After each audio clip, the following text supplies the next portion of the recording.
नमस्कार दोस्तों, स्वागत है आपका एचएससी ग्रुप डी की आज हिस्ट्री की सेकंड क्लास में, जिसमें हम करने वाले हैं। आज हम बौद्ध धर्म और जैन धर्म को आज हम समाप्त कर लेंगे।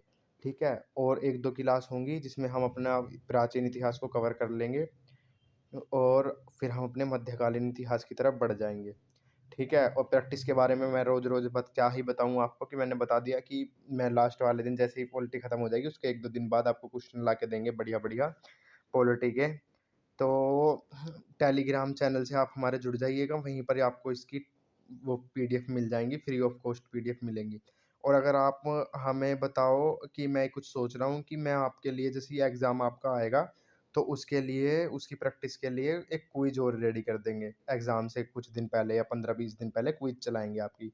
तो ये सजेशन आप बताइएगा आपको मेरा कैसा लगा। और ये चीज़ तभी स्टार्ट की जाएगी जब आप हम तक अपना रिस्पॉन्स पहुंचाएंगे, या हमें पता चलेगा कि हाँ आप इस चीज़ के लिए इंटरेस्टेड हो। तो चलिए शुरू करते हैं बिगर समय को गवाते हुए। तो आज क्या करने लग जाएंगे, क्या होगा हमारा, तो आज हो जाएगा हमारा बौद्ध धर्म। ठीक है, क्या हो जाएगा, बौद्ध धर्म हो जाएगा।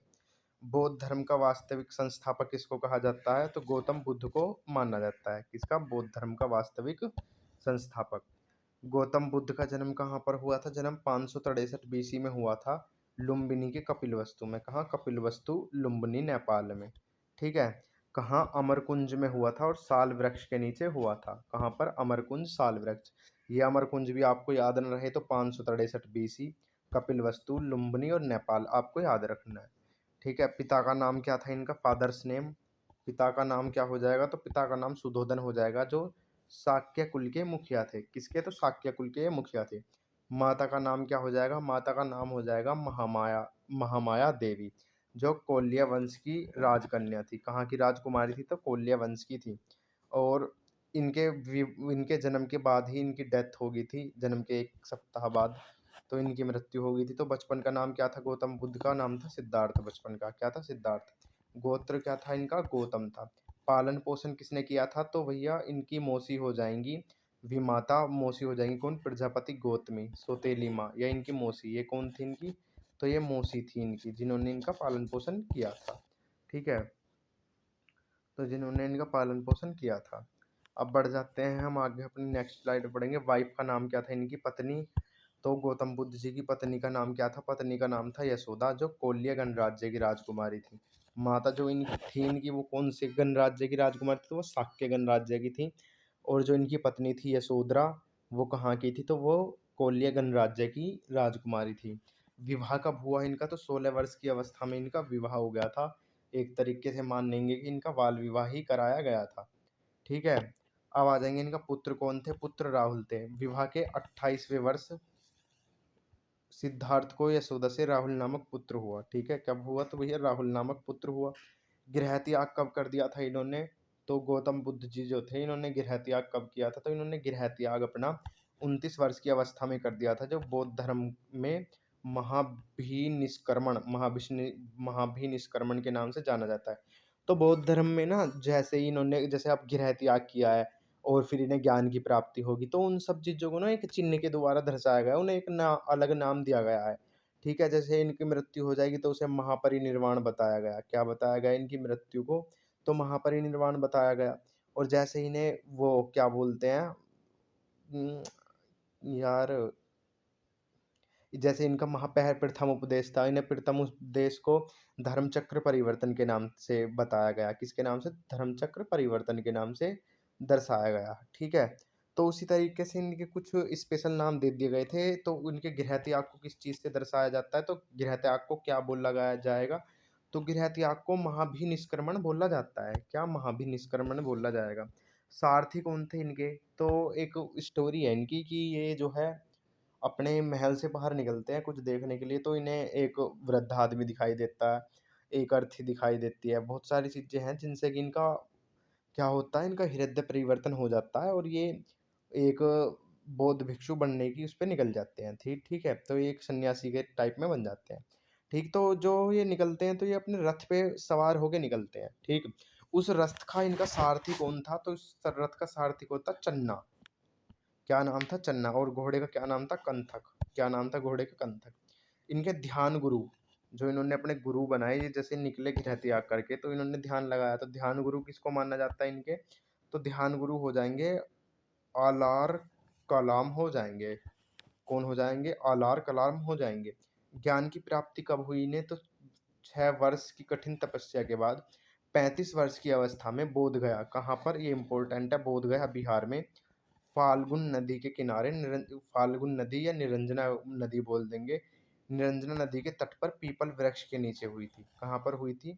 तो भाई 6 वर्ष इन्होंने कठिन तपस्या की। कितने वर्ष की आयु में ज्ञान की प्राप्ति हुई? 35 वर्ष की आयु में। कहाँ पर? बोध गया बिहार में। किस नदी के? फाल्गुनी या निरंजना नदी के तट पर हुई थी। कौन सा वृक्ष था? किस वृक्ष के नीचे इन्होंने तप किया था, तपस्या की थी?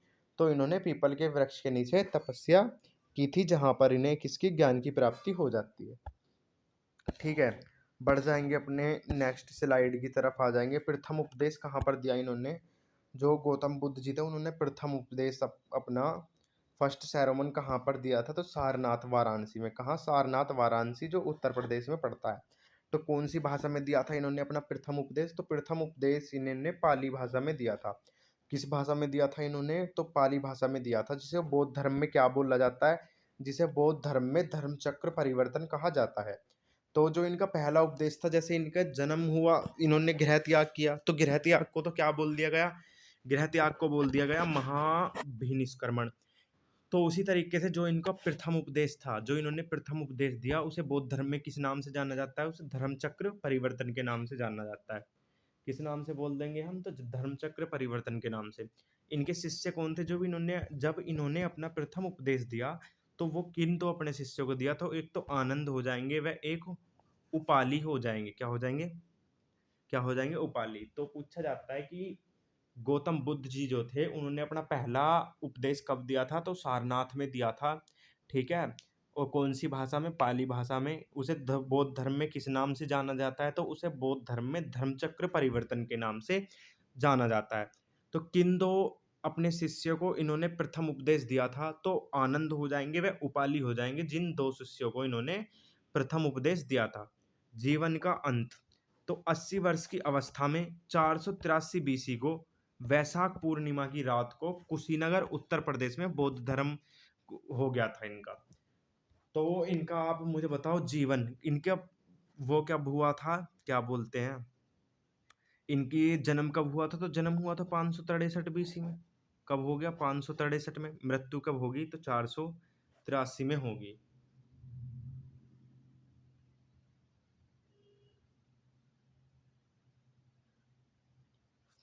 अच्छा अच्छा, हाँ चलिए, तो क्या हो गया था? 563 बीसी में इनकी हो गई थी। क्या हो गई थी? 563 बीसी में हो गई थी। ठीक है, कब हुई इनकी मृत्यु? 80 वर्ष की अवस्था में हुई थी। कब? तो 80 वर्ष की अवस्था में हुई थी। वो 80 वर्ष की अवस्था में हो गई थी। और कब हो गई थी? तो 483 बीसी में वैशाख पूर्णिमा में हो गई थी, वैशाख पूर्णिमा के दिन। और इसको इसको क्या बोलते हैं? इसको बौद्ध धर्म में किस नाम से जाना जाता है? महापरिनिर्वाण के नाम से जाना जाता है। ठीक है, महापरिनिर्वाण के नाम से जाना जाता है। 1 मिनट का समय दीजिएगा दोस्त मुझे।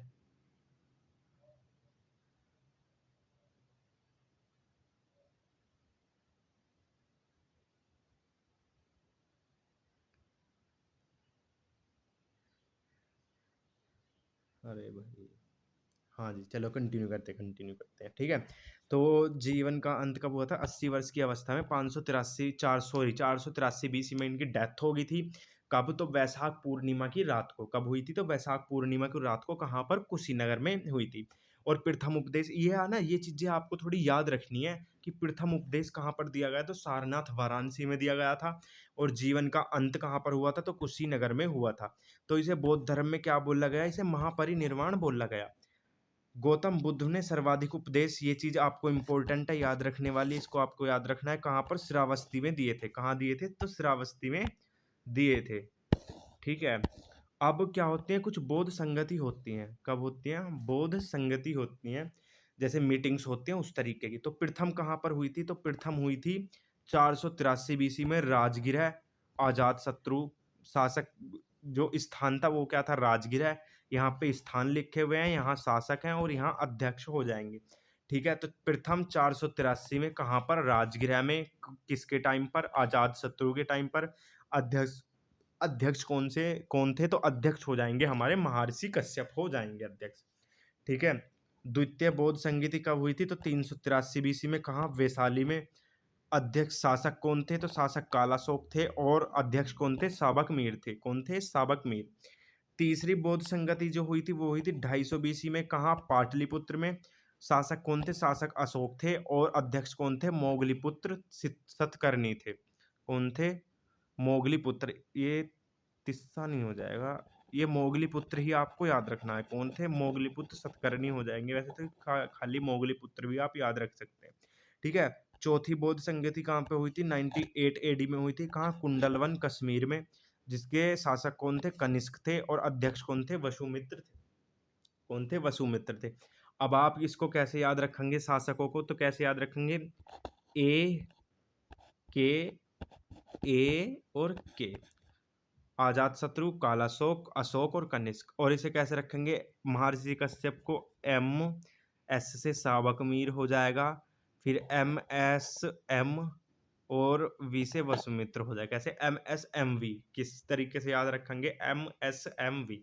महर्षि कश्यप, साबक मीर, मोगलीपुत्र और वसुमित्र हो जाएंगे। ठीक है, चलिए बढ़ जाते हैं आगे। ये चीज़ें आपको याद होनी चाहिए भाई, इन पे कोई रिस्क नहीं लेगा। ये सारी चीज़ें आपको याद करनी पड़ेंगी क्योंकि ये वेरी इंपॉर्टेंट चीज़ें हैं। इनसे डायरेक्ट क्वेश्चन पूछ ले जाते हैं। एसएससी जीडी जैसे स्टेट एग्जाम में इनसे डायरेक्ट के डायरेक्ट क्वेश्चन पूछे जाते हैं। एसएससी जीडी में तो इस बार भी 2-3 शिफ्टों में क्वेश्चन आया है इनसे, जो इनकी प्रमुख बौद्ध संगीतियाँ थी इनसे। ठीक है, अब आ जाते हैं अपने नेक्स्ट, बौद्ध के जीवन की घटनाएं एवं उनके प्रतीक। तो ये वही चीजें लिखी हुई है जैसे ऊपर बताया था ना, बौद्ध के जीवन की घटनाएं एवं उनके प्रतीक चिन्ह क्या हो जाएंगे। तो गर्भ का क्या हो जाएगा, जब ये गर्भ में थे तो गर्भ किसको किस चीज से दर्शाया जाता है, गर्भ को हाथी के चिन्ह से दर्शाया जाता है। जन्म को किस से दर्शाया जाता है, जन्म को कमल से दर्शाया जाता है। यौवन यानी कि युवा अवस्था को किस चीज से दर्शाया जाता है, युवा अवस्था को किस चीज से दर्शाया जाता है, वो वृषभ से दर्शाया जाता है। गृह त्याग को घोड़े के चिन्ह से दर्शाया जाता है। ज्ञान को बोधि वृक्ष से दर्शाया जाता है। प्रथम उपदेश को धर्म चक्र से दर्शाया जाता है। निर्वाण को पद चिन्ह से दर्शाया जाता है और मृत्यु को स्तूप से दर्शाया जाता है। ठीक है, किसको, किससे, स्तूप को दर्शाया जाता है। अब इनमें कुछ इंपॉर्टेंट हो जाएंगे, जैसे जन्म के लिए कौन सा हो जाएगा, कमल हो जाएगा। ठीक है, गृह त्याग के लिए घोड़ा हो जाएगा। ठीक, तो गृह त्याग के लिए घोड़ा हो जाएगा। ज्ञान के लिए बोधि वृक्ष हो जाएगा। प्रथम उपदेश ये इम्पोर्टेंट हो जाएगा और महापरिनिर्वाण भी इम्पोर्टेंट हो जाएगा। ये चीज़ आपको याद रखनी है। और आपको ये तो पता ही है कि स्तूप, जो जैसे सांची का स्तूप हो जाएगा, ये किस चीज़ से रिलेटेड, तो स्तूप जो भी है वो बौद्ध धर्म से रिलेटेड हो जाएंगे। ठीक है, अब महत्वपूर्ण तथ्य लिखे हुए हैं ये, इसको देख लेना। ठीक है, ये महत्वपूर्ण तथ्य, संघ में प्रवेश करने वाली प्रथम महिला कौन हो जाएंगी, प्रजापति गौतमी हो जाएंगी। गौतम बुद्ध ने अपने जीवन का अंतिम वर्षा ऋतु वैशाली में व्यतीत की थी। तो बौद्ध की डेथ कब हुई थी, तो वर्षा ऋतु में हुई थी। और कब, वो वैशाली में हुई थी। गौतम बुद्ध ने उपदेश आचरण की शुद्धता एवं पवित्रता से संबंधित है। जो गौतम बुद्ध के उपदेश हैं वे आचरण की शुद्धता यानी कि हमें अपने आचरण को शुद्ध बनाना है उसकी, और पवित्रता से संबंधित हो जाएंगे। बुद्ध के जीवन काल में ही देवदत्त संघ का प्रमुख बनना चाहता था। तो बुद्ध का जो जीवन काल चल रहा था उसी के टाइम पर एक इंसान था जिसका नाम देवदत्त हो जाएगा, जो कि बौद्ध धर्म का प्रमुख बनना चाहता था। संघ में भिक्षुओं के रूप में स्त्रियों के प्रवेश की अनुमति गौतम बुद्ध ने वैशाली में दी थी। क्या थी, तो बौद्ध भिक्षुणी संघ में जो ये संघ थी उसमें भिक्षु, वो जो स्त्रियां थी, स्त्रियों के प्रवेश पर कहाँ पर दी थी इन्होंने अपनी स्वीकृति, कहाँ पर दे दी थी गौतम बुद्ध ने, तो वो वैशाली में दी थी। गौतम बुद्ध को एक देवता का स्थान राजा कनिष्क के शासनकाल में प्राप्त हुआ था। गौतम बुद्ध जो थे उन्हें एक देवता के रूप में स्थान जो मिला वो कब मिला, तो वो राजा कनिष्क के, किसके, राजा कनिष्क के शासनकाल में प्राप्त हुआ था। ठीक है, बढ़ जाते हैं आगे। बुद्ध की खड़ी प्रतिमा, बुद्ध की जो है मोस्टली आप देखेंगे कि गौतम बुद्ध की लेटी हुई प्रतिमा या बैठी हुई होंगी, ज़्यादातर आपको बैठी हुई मिलेंगी। तो बुद्ध की खड़ी प्रतिमा कुषाण काल में बनाई गई थी। किसके काल में? तो कुषाण शासकों के टाइम पर बनाई गई थी। ठीक है? बुद्ध को अन्य क्या नाम हो जाएँगे? लाइट ऑफ एशिया, एशिया का ज्योतिपुंज कहा जाता है किसको? बुद्ध को। ठीक है? बुद्ध के त्रिरत्न हो जाएँगे। जो इनके 3 रत्न हैं वो क्या-क्या हो जाएँगे? तो वो हो जाएँगे बौद्ध, धम्म और संघ। क्या हो जाएँगे? बौद्ध, धम्म और संघ। बुद्ध चरित्र अश्वघोष द्वारा लिखी गई थी। इसे बौद्धों की रामायण भी बोला जाता है। जो एक ग्रंथ लिखा गया जिसका नाम था क्या? वो बुद्ध चरित्र था। तो बुद्ध चरित्र की रचना किसने की थी? तो रचना की गई थी अश्वघोष द्वारा, जिसे बौद्धों की रामायण भी कहा जाता है। क्या? बौद्धों की रामायण भी कहा जाता है। अब हम आ जाते हैं अपने जैन धर्म की तरफ। ठीक है? क्या पढ़ेंगे अब हम? अब पढ़ने वाले हैं हम जैन धर्म। ठीक है? तो जैन धर्म की स्थापना कब की गई थी? तो जैन धर्म की स्थापना स्थापना देख लेते हैं। जैन शब्द का शब्द संस्कृत के जिन शब्द से लिया गया है, जिसका अर्थ हो जाता है विजेता या जितेंद्रिय। जितेंद्रिय हिंदी में बोला जाता है, इंद्रियों को जीतने वाले को क्या कहते हैं? जितेंद्रिय कहा जाता है। तो जैन शब्द कहाँ से लिया गया? तो संस्कृत से लिया गया है, जिसका संस्कृत के किस शब्द शब्द से? तो संस्कृत के जिन शब्द से लिया गया है। जैन महात्माओं को निग्रंथ यानी बंधन रहित तथा जैन अधिष्ठाओं को तीर्थंकर कहा जाता है। अब इसमें 2 चीज़ होती हैं, एक तो जैन महात्मा होते हैं, जिनको क्या निग्रंथ कहा जाता है, बंधन रहित, ठीक है? और एक क्या हो जाते हैं? अधिष्ठाओं, जिनको क्या बोला जाता है? तीर्थंकर बोला जाता है। तो जैसे तीर्थंकर आप आगे देखेंगे, ठीक है? तो जैन धर्म के संस्थापक किसको बोले गए हैं? तो जैन धर्म के संस्थापक हो जाएँगे ऋषभदेव, या क्या बोला जाता है इनको, या इन्हीं को बोल दिया जाता है आदिनाथ, जो कौन हो जाएँगे? फर्स्ट हो जाएँगे, इनके पहले तीर्थंकर हो जाएँगे। ठीक है? तो कौन हो जाएँगे पहले तीर्थंकर? ऋषभदेव हो जाएँगे या आदिनाथ हो जाएँगे। ठीक है? इनका प्लेस ऑफ बर्थ क्या हो जाएगा? अयोध्या हो जाएगा। क्या हो जाएगा? अयोध्या हो जाएगा। किसका? किसका हो जाएगा? तो ये हो जाएगा हमारे किसका? जैन धर्म का। ठीक, अब बढ़ जाते हैं आगे देखेंगे हम। तो सेकंड कौन हो जाएँगे? सेकंड कौन हो जाएँगे? सेकंड हो जाएँगे अजीतनाथ हो जाएँगे। इनका भी प्लेस ऑफ बर्थ क्या हो जाएगा? जन्म स्थान अयोध्या ही हो जाएगा। क्या हो जाएगा? अयोध्या ही हो जाएगा इनका भी बर्थ ऑफ प्लेस। 1 मिनट रुकिएगा दोस्तों।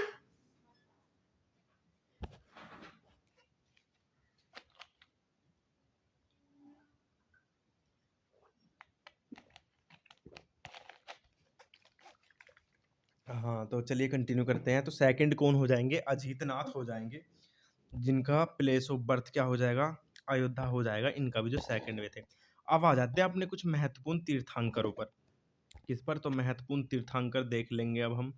ठीक, तो कौन हो जाएँगे? 23वें तीर्थंकर कौन थे? तो पारसनाथ थे। कौन थे? तो पारसनाथ थे हमारे 23वें, जिनका बर्थ महावीर स्वामी के जन्म से 250 वर्ष पूर्व वाराणसी में हुआ था। ठीक है? तो सीधा-सीधा याद रखेंगे कहाँ पर हुआ था? तो वाराणसी में हुआ था। किसके जन्म से? तो महावीर स्वामी के जन्म से 250 वर्ष पहले। किसके? 250 वर्ष पहले हुआ था। इनके फादर नेम क्या था? फादर्स नेम तो कोया था? अश्वसेन था। क्या? अश्वसेन, जो कहाँ के राजा थे? जो काशी के राजा थे। तो पूछा जाता है कि पारसनाथ जो थे, इनके पिता का नाम क्या हो जाएगा?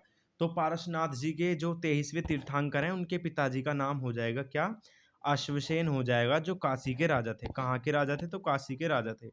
मदर्स नेम क्या हो जाएगा इनकी? माता का नाम वामा देवी हो जाएगा, जो जो कोश स्थल के राजा नरवनमन की पुत्री थी। क्या थी? जो इनकी माता का नाम क्या हो जाएगा? वामा देवी हो जाएगा, जो कोश स्थल के राजा नरवर्मन की कौन थी? पुत्री थी। ये किसकी पुत्री थी इनकी माता? तो नरवर्मन की पुत्री थी। तो इनके नाना जी हो जाएंगे कौन? नरवर्मन। अब आ जाते हैं इनकी वाइफ। वाइफ कौन हो जाएंगी इनकी? तो वाइफ हो जाएंगी प्रभावती। किसकी? पारसनाथ की वाइफ हो जाएंगी कौन? प्रभावती हो जाएंगी। ठीक है? ठीक है, अब देख लेते हैं। पारसनाथ के अनुयायियों को क्या कहा जाता है? निग्रंथ कहा जाता है, या बंधन रहित के नाम से जाना जाता है। जो पारसनाथ हैं, इनके अनुयायियों को हम किस रूप से जानते हैं? तो इनके अनुयायियों को हम निग्रंथ या बंधन रहित के नाम से जानते हैं। अब आ जाते हैं पंच महाव्रत जो पार्श्वनाथ ने बताए थे, जो पार्श्वनाथ जी ने बताए थे वो पंचव्रत कौन कौन से हो जाएंगे?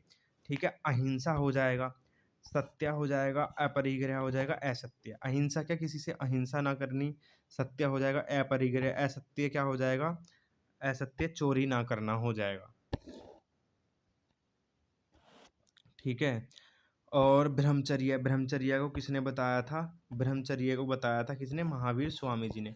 चार जो थे, चार तो ये दिए थे किसने? पारसनाथ जी ने। और पांचवा जो था ब्रह्मचर्य, उसको दिया गया था महावीर स्वामी द्वारा, जोड़ा गया था। नोट, पहले चार पारसनाथ द्वारा दिए गए थे, जो मैंने अभी आपको बताया कि पहले चार जो थे वो पारसनाथ द्वारा दिए गए थे। 24वें तीर्थंकर और महत्वपूर्ण तीर्थंकरों में से एक हो जाएंगे कौन हमारे? इनको याद रखने की कोशिश क्या, ये तो याद ही होने चाहिए। तो कौन से हो जाएंगे 24वें? तो 24वें हो जाएंगे हमारे कौन? महावीर स्वामी। ठीक है, जैन धर्म का ओरिजिनल वास्तविक संस्थापक कौन हो जाएंगे? ओरिजिनल फाउंडर या वास्तविक संस्थापक हो जाएंगे जैन धर्म के कौन? महावीर स्वामी। का जन्म कब हुआ था? 540 बीसी में हुआ था। कहाँ? कुंडलग्राम, वैशाली, बिहार में। कहाँ पर हो गया इनका जन्म? कुंडलग्राम, वैशाली, बिहार में हो गया। फादर नेम क्या था इनका? सिद्धार्थ था। वज्जी संघ के कुंडलग्राम में ज्ञातक कुल के क्षत्रिय प्रधान। इनके पिता जो थे सिद्धार्थ, वो वज्जी संघ में कुंडलग्राम में जातक कुल जो था उसके क्षत्रिय थे, क्षत्रियों के प्रधान थे। ठीक है। माता कौन हो जाएंगी? इनकी माता त्रिशला हो जाएंगी, जो लिच्छवी शासक चेटक की बहन थी। किसकी? तो ये लिच्छवी शासक चेटक की बहन थी। कौन? इनकी पत्नी त्रिशला। ठीक है, वो मदर, सॉरी पत्नी बता रहा हूँ मैं, मदर, मदर हो जाएंगी, मदर। ठीक है, कौन हो जाएंगी इनकी मदर? त्रिशला देवी हो जाएंगी, जो लिच्छवी शासक चेटक की बहन थी। अब क्या आ जाता है? अब आ जाता है इनकी पत्नी। पत्नी कौन थी? यशोदा, जो कुंडियन गोत्र के राजा समरवती की पुत्री थी। इसको आप याद करो ना करो, इससे कोई दिक्कत नहीं है, बस ये पूछा जाता है यशोधरा इनकी पत्नी के बारे में। पुत्री कौन थी?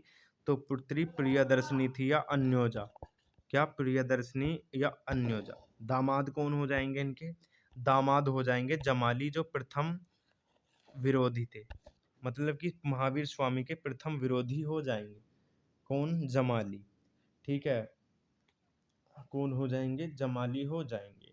अब बढ़ जाते हैं आगे। इनके भाई बहन कौन थे? नंदीवर्धन और सुदर्शन हो जाएंगे। कौन? नंदीवर्धन और सुदर्शन हो जाएंगे। ठीक, भाई बहन कौन थे? नंदीवर्धन और सुदर्शन थे। ठीक है।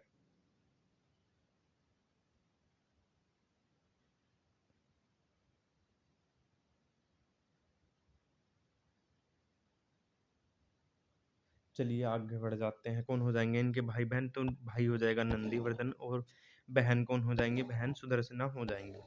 अब आ जाता है इनका गृह त्याग। ठीक है, गृह त्याग किस 30 वर्ष की अवस्था में किया था? कितनी अवस्था में? तो गृह त्याग जो था वो 30 वर्ष की अवस्था में किया था, अपने बड़े भाई नंदीवर्धन की आज्ञा से। किससे? तो अपने बड़े भाई नंदीवर्धन की क्या बोलते हैं इनकी, अपने बड़े भाई नंदीवर्धन की क्या है, तो इनकी वो लेकर, आज्ञा लेकर किया था। यहाँ जो आ जाएगा ना, यहाँ थोड़ा सा देख लेंगे भाई।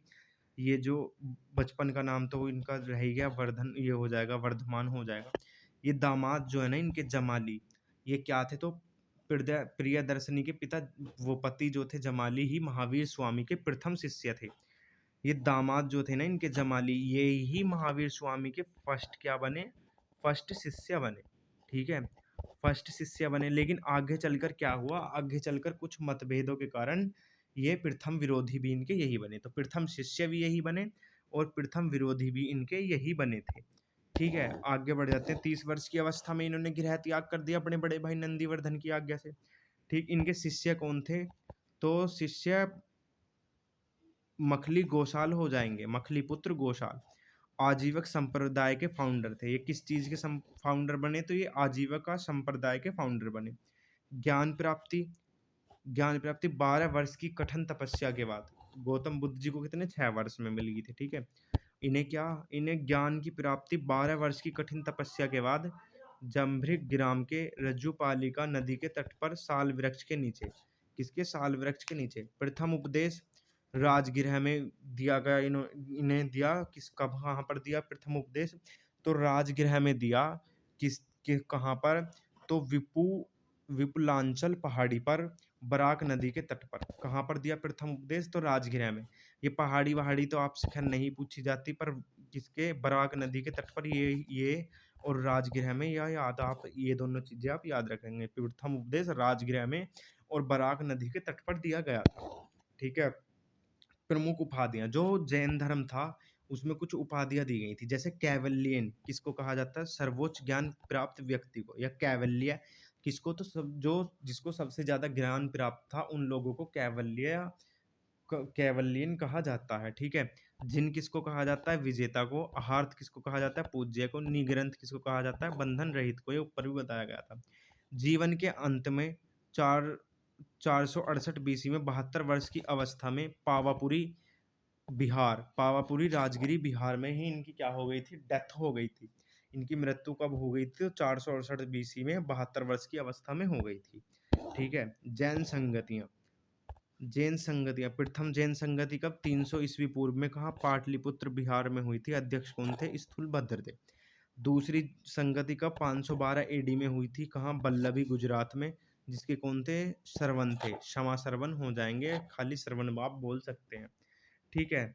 अब बढ़ जाते हैं अपनी नेक्स्ट स्लाइड की तरफ। जैन धर्म का विभाजन। जैन धर्म का विभाजन कितने? 2 भागों में हो गया, श्वेतांबर और दिगंबर। ये दिगंबर नहीं होएगा, ये क्या हो जाएगा? दिगंबर हो जाएगा। क्या हो जाएगा? दिगंबर हो जाएगा।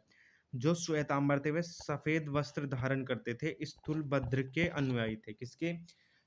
तो जो श्वेतांबर थे वो एक तो सफेद वस्त्र धारण करते थे और किसके? स्थूलभद्र के अनुयायी थे। और जो दिगंबर हैं वे नग्न अवस्था में रहते थे, वो कपड़े नहीं पहनते थे और किसके? भद्रबाहु के अनुयायी हो जाएंगे। किसके? भद्रबाहु के अनुयायी हो जाएंगे। महत्वपूर्ण तथ्य कौन कौन से हो जाएंगे? जैन धर्म के त्रिरत्न, सम्यक दर्शन, सम्यक ज्ञान, सम्यक आचरण।